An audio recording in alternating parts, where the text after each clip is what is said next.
Many of you have enjoyed using the Charlotte Mason Elementary Arithmetic series and have seen the wonderful results and the wonderful relations that your child makes with math concepts using this curriculum.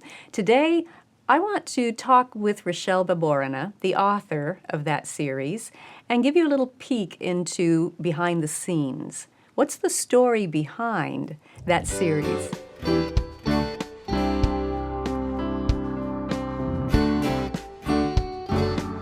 Welcome to the Simply Charlotte Mason podcast. I'm Sonya Schaefer. Joining me today is my friend and coworker, Richele Baburina. Hello. Author of the Charlotte Mason Elementary Arithmetic series. That has been quite an undertaking for you to write those books. Think all the way back. I'm trying to remember how it even got started.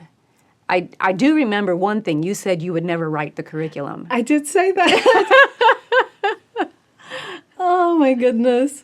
That was a long time ago. I'm trying to remember how long ago that was. We've had so many conversations since then. See, well, we can look at the publishing date. Oh, that's true. This was 2012 when I wrote Mathematics, an Instrument for Living Teaching. I was inspired by your Laying Down the Rails, the habit training book, and I loved the format of that. And so I had written a blog post back when we blogged, and I had it had such an overwhelming response that I sent it to you and asked if you thought that it could be expanded into a book like Laying Down the Rails, but with mathematics. And you got back to me, you presented it to the team and got back to me, and you were interested, and that started all of my I'd done a lot of in-depth research, but that actually started my even deeper dive to befriend librarians in Scotland and in England, and to visit Harvard to get into their archives. Because this was before the Charlotte Mason archives were online. Correct. Yeah, the digital collection wasn't available at that point. Yeah. And a lot of things that I was looking at weren't part of the archives that Redeemer College has been digitizing. So when you put together the Mathematics, an Instrument for Living Teaching, you pretty much thought, there it is. Yes. Take it and run with it. This is what you need, everybody. And then everybody started telling you that wasn't all they needed. Correct. And I still balked at writing a curriculum because I felt like, because the practices and the principles were interwoven with her other subjects, I felt like, oh, well, if you read the handbook, then you'll know how to present a living lesson. And as long as you have a textbook with no bells and whistles, you can just go for it. But I was wrong. And I think that as I was answering more and more questions, showing people how I put together my own children's lessons, I realized, well, I didn't realize. I started to realize. And you came to me a few times, I think, along with Karen Smith, asking for the curriculum.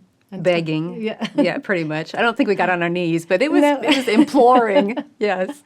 Yes. But now talk about your hesitations and your background, because you do not have a background in math.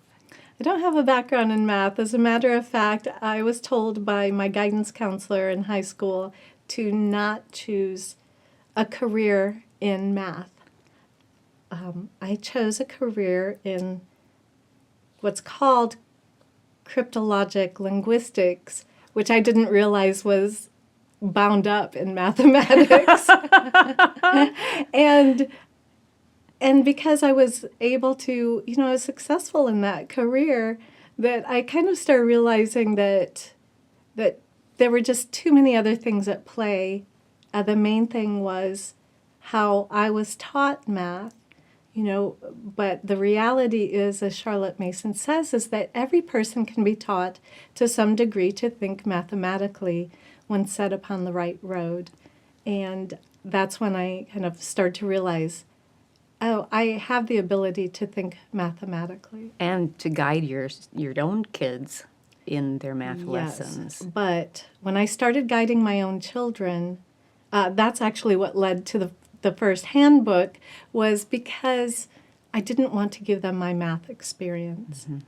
And so I came from a place of fear, and I purchased a well-known math curriculum. And through that, I saw the fire leave my son's eyes, because before he loved arithmetic. He loved playing with numbers before school started. He loved counting. He loved sorting. He loved doing all of these things that are mathematically related. And then when I sat him down with those worksheets and one scientifically based manipulative, he began to dislike math. It became a subject to him, and I had done for my child exactly what I did not want to do, all because I came from a place of fear.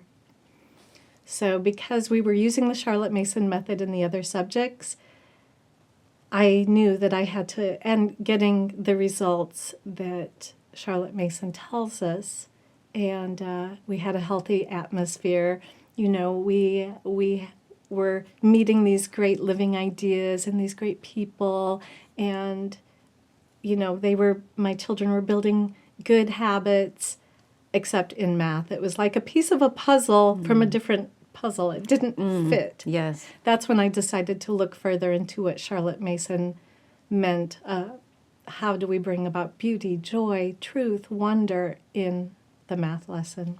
So that's about the point where we were coming to you and saying, are you sure you won't write the curriculum?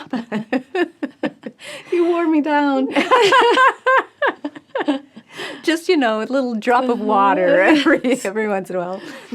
Yeah. And I don't know if it was, one point I was like, why didn't I just write it the first time you asked? But at the other time, things come to us at certain times and they're just not right for us. And, we were building 2 businesses. I was homeschooling the children while still working. And then plus we have the housework. We have wonderful people in our lives and our family that we all want to, we want to attend to them.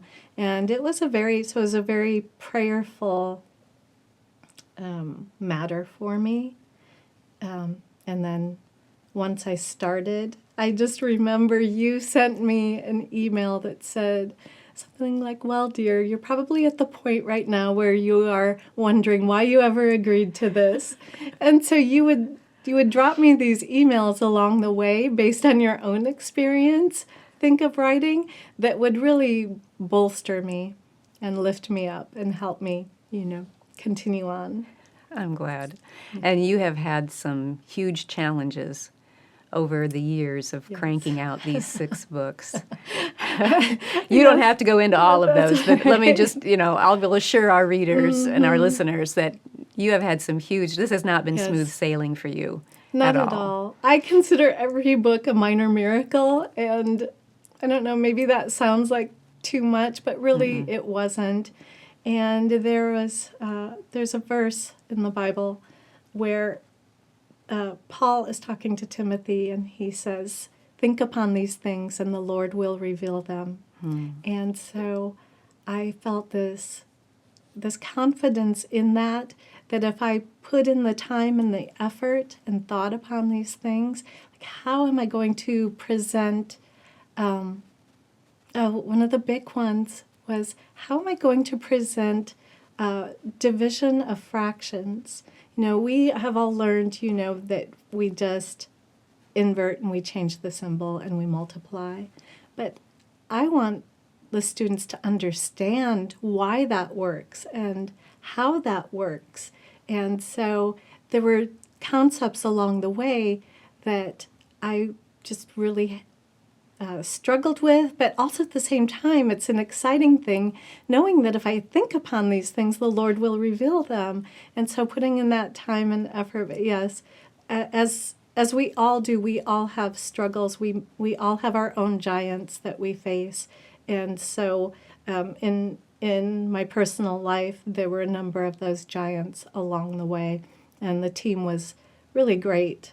I mean, honestly, talk about me writing this, but every person on the team seems to have touched each of these math books in some way, whether it was going through them with their own children, proofreading, discussing, oh, this really isn't a living way, things like that. And so I would get those back and do revisions. And really, I appreciate the Simply Charlotte Mason team so much, because without them, the books would not have been. So now that you have finished the series, Yes. how did you celebrate? Or did you actually take some time to celebrate? I have not celebrated yet, so I have a funny, I have a funny little tradition, which with each book that comes out, and that's, my first royalty check. I buy myself something special. So one time it was a fountain pen, and another time it was an outdoor easel so I could paint outdoors, things like that. And I always take my family out for pizza with that first royalty check. So that's how I celebrate. So I haven't, book 6? Book 6, it probably will be out by the time this airs. Okay. But as we Okay. talk, it's at the printer. Uh-huh. And we're waiting, itchy Yes. fingers. It's like, come on, we want to have it in our hands. Yes. So I have delayed gratification here. So I won't celebrate yet, but it is exciting. And I think with book 6, I held on to it longer than I probably should have, turning the manuscript in, because it was the last one, and it was actually very difficult to let go of. Yes, especially, I used to work for a publisher, and I was an editor, and he likened the translation, because we worked with the translation team in Russia, to you have to let go of your translation because your manuscript, it's like it's going into a meat grinder. So when it gets proofread and edited, if you're still holding on to that, it's going to hurt. And so That's a good way to put it. that helped me, because in the editing process, the great thing about Simply Charlotte Mason, though, is changes aren't really made without discussion. And so there are things we discuss all together, things, that I might fight a little harder for, or things it's like, wow, how did I not catch that? That makes no sense. All of the, answers I may have gotten wrong in the example questions, things Out like of the that. thousands that you had to come up with the Yes. answers. Yeah, let's give you a little grace for those. But yes. So kudos. Here's your trophy. There you go. Take it. What's next? What's next? Oh, I don't think I'm able to say, am I? You are working on another project, but it's not math related, correct? Right, I am working. And so it is a good break. You know how we should change things up? So this will be a good break for math. I will be back with a fun math project at a later date, though. And that will just have to be a surprise to everyone. And In the meantime, you're yes. working on another project that's not math related. Correct. Yeah. Yes. And so that one is a fun, exciting one. Also a huge challenge. It's kind of kicking me in the butt, but those also make our projects not boring. That's right. We have to keep things exciting for you. Well, on behalf of all of the thousands of people who have used these books, thank you for your tears and your brain power and the energy in the late nights and all that you have poured into them to help us give our children a truly Charlotte Mason math lesson and experience. And we've seen the benefits of, like you said, when you use her methods, you see the results that she said you would see. And thousands of people are now seeing those wonderful results thanks to all the time and effort that you put into those books. So thank you for them. I hope they're a light and a life. Thanks. If you enjoyed this podcast, be sure to subscribe. Thanks for joining me. I'll see you next time.